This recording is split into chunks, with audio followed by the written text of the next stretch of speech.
some very big baseball games in Detroit and Boston over the next week. But, of course, it is the start of the Purple Miracle that we're all hoping leads to Houston in February. Certainly high hopes, and those begin with the Buffalo Bills on Sunday. We go to Orchard Park now, and this guy works for the Bills, and BuffaloBills.com is their lead reporter, also contributes at NFL Network. You can follow his journey out on Twitter at Chris Brown Bills. He is Chris Brown of the Buffalo Bills at Bills.com. What's going on, man? Happy week. Rex has got everybody ready there. John's getting them ready here, and I'm done with this fake football. I know we're all sick of that, right? Yeah, I mean, we're ready to kick this thing off. He's going to have his guys ready to go on Sunday, but he said, this week that he expected the same thing from John Harbaugh. I mean, these two guys coach together, so I think there's some mutual respect there, so should make for an interesting Week 1 matchup. Well, it certainly hasn't been a great offseason for the Bills, right? I mean, from the injuries and the Darius situation,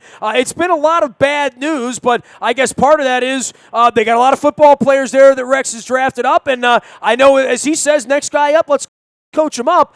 They won't talk so much about it, but it has been disappointing that these guys aren't going to get on the field. I know how much it's sort of permeated the Ravens organization that Perryman hasn't gotten on the field.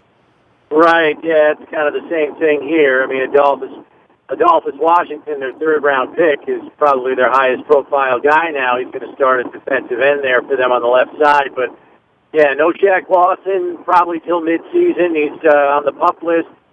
And Reggie Ragland's done for the year in what was essentially a non-contact injury that led to an ACL tear. So really troublesome because both those guys were going to be starting coming off the bus.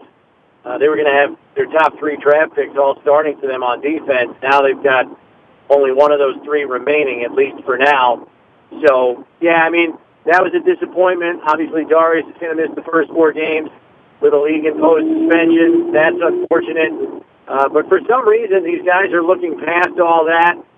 There's a different kind of resolve on the defensive side of the ball this year, and I think it's due in part to Rex and Rob Ryan wanting to kind of restore the Ryan name, so to speak, in league circles after they both had what many would consider subpar seasons by Ryan standards in terms of calling defensive football. And then I think the players also want to redeem themselves, after a season on the defensive side of the ball where they largely underachieved. Well, I know one of the things with Rex in drafting football players for his system and the kind of 3-4 that he wants to run, he didn't inherit maybe the best guys for that scheme, and obviously Schwartz was popular there.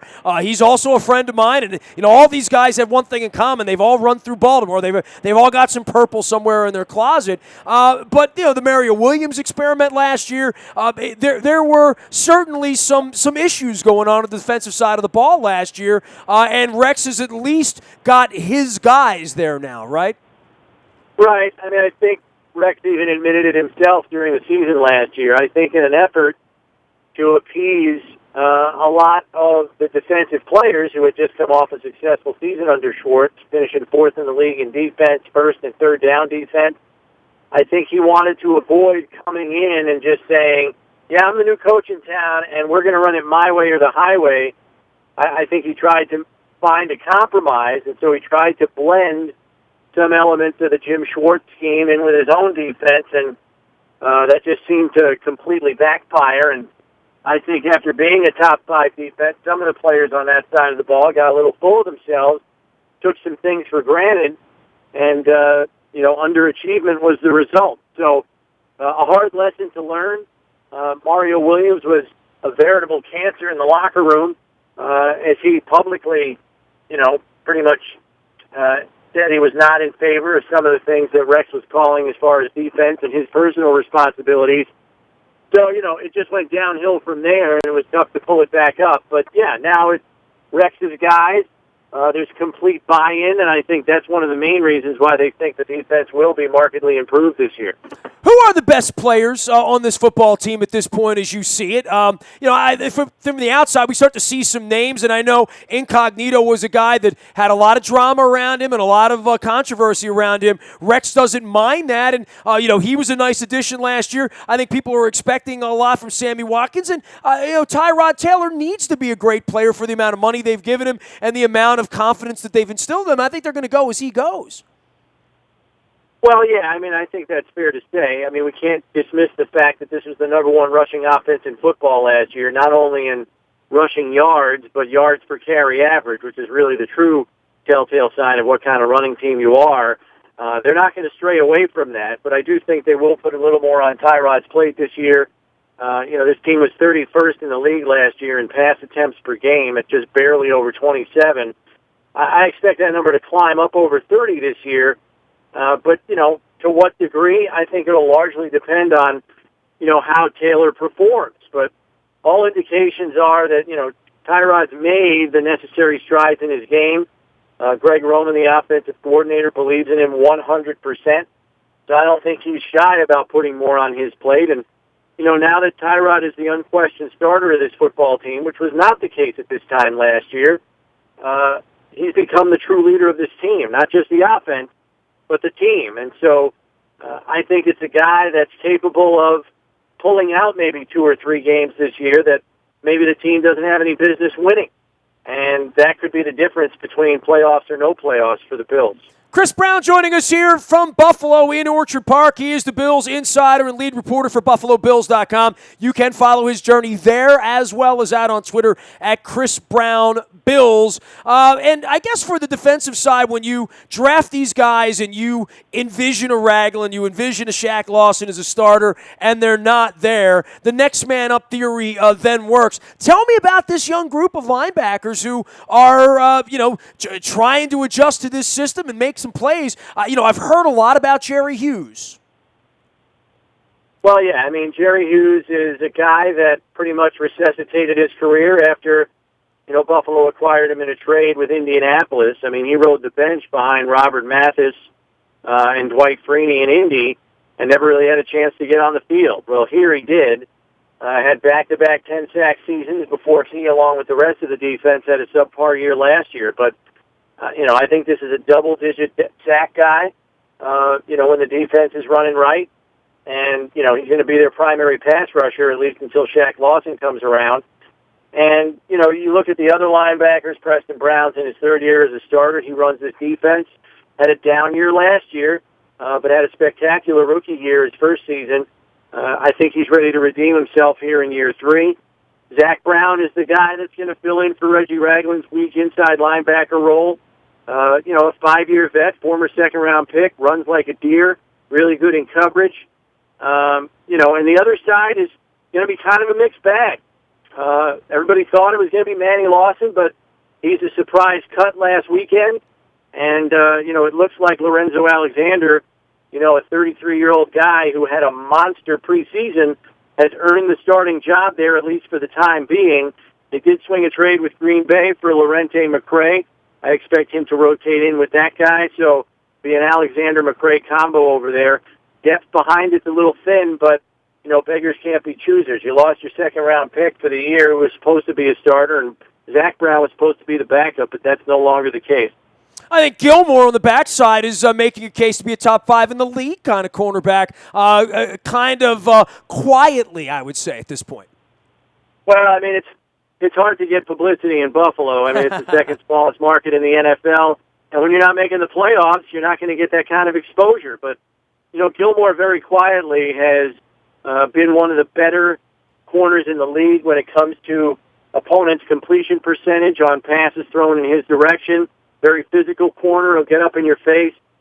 Usually lets his play do the talking, but this is a guy who's in a contract year, and he wants to make a name for himself.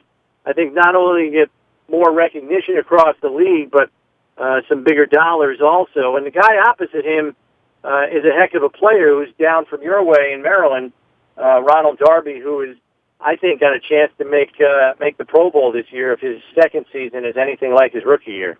The situation with Darius, unfortunate for the team, and I think, when you lose 3 guys that everybody's heard about and everybody's talked about after the draft as being starters and then try to replace those guys, I've said all week, to the Ravens fans here, if we lose to the Bills at home in week 1, it probably doesn't reflect well for how the season's going to go here. I think everyone here expects the Ravens to beat the Bills. Make me a case that they're going to win 10 or 11 games. What are the things that are going to have to go right? Obviously, it probably begins with running the football there, right? Well, I think if they can, recapture, what worked very well for them last year in terms of running the ball, I think they could be a top 5 rushing offense again this year. Obviously, that helps Tyrod as a quarterback because it keeps defenses honest, gives them more one-on-one matchups to exploit outside. And I think Tyrod has raised his game through the course of this offseason. The guy works his tail off, and like I said earlier, I think he's capable now of lifting this team to victory. I think that's the next step for him. Tie game or you're down a score or you're down a field goal late.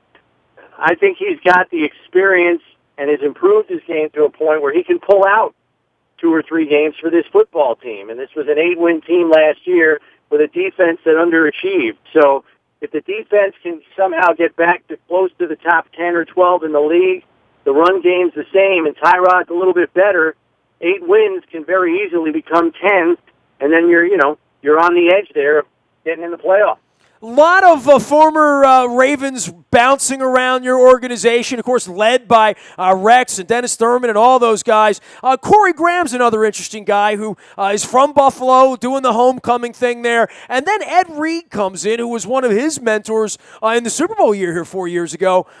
Some thoughts about Ed Reed and the early impact of, I guess Rex taking a chance on a guy who wants to be a coach, obviously understands the game and can play the game at a level that really unparalleled, now trying to teach the game. That's interesting. Ed Reed is an NFL coach. I didn't necessarily see that for most of his career here. Yeah, I think what Rex realized failed to happen in year 1 as head coach of the Bills was complete and utter buy-in into how they do things and the way he calls defense. And I think one of the main problems was, unlike when he went to the New York Jets, and brought Jimmy Leonard with him and Bart Scott with him and a couple of coaches from Baltimore. Those guys helped convince the locker room, this stuff works, you just have to execute it and know it. That wasn't here in year 1 for Rex, and so I think in the offseason he needed to bring in some disciples, so to speak. We brought his brother on board after he got canned in New Orleans. He brought Ed Reed in as an assistant secondary coach. And as Rex said, Ed, when it comes to the secondary players, is like the Pied Piper. They follow him. They listen to his every word. They heed his advice. They put it into action. So Ed Reed and Rob Ryan are probably 2 of the greatest offseason additions for this football team because all they needed to do was get the talent that's on this roster to completely buy in, and those guys have already succeeded in that in every way possible. Well, I've known Rex for 2 decades, and his dad I did a television show with about 18 years ago, and I know we lost his dad recently, and that was kind of a tough day for me. I was looking through some of the old pictures and the memories I had with Buddy, whom I loved, and he loved me. And to see Rex and Rob working together, I guess I had thought all along that they would try this at some point, right? And maybe the stars didn't align. All Buddy could ever talk about was his boys and how they were going to be great coaches one day. So I think it is an interesting experiment watching them work together and seeing how long that's going to last and to what level of success they're going to have there. Right. I think the good thing for them is they've got ownership in the Bagulas who are committed to continuity, and continuity has been a very scarce thing in Buffalo for a long time, not only in terms of the head coaching chair, but the general manager chair, the coordinator chairs. It's been revolving doors, and continuity has value in the NFL. I think, the Ravens themselves are probably an example of that with Ozzie Newsome and John Harbaugh.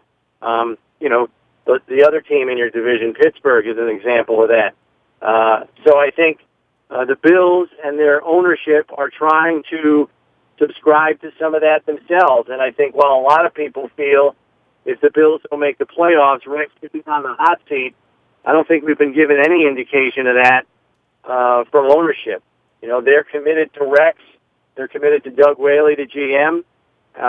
Yes, I think success in playoffs is what everybody wants, but I don't think they're going to blow the whole thing up if that doesn't come to fruition.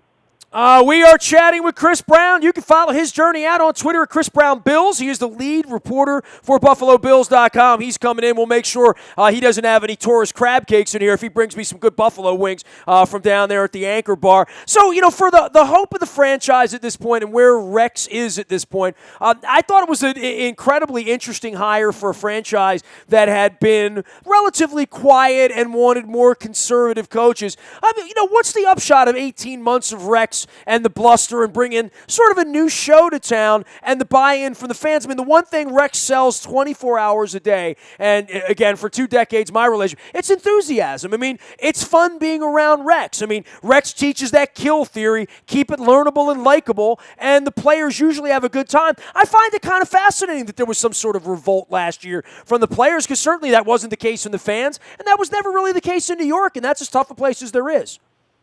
Right, yeah. I mean, I think it was basically you had one major me guy in the locker room, and the guy was the highest paid player on the team, and he was an 8 or 9 year veteran with multiple Pro Bowls under his belt.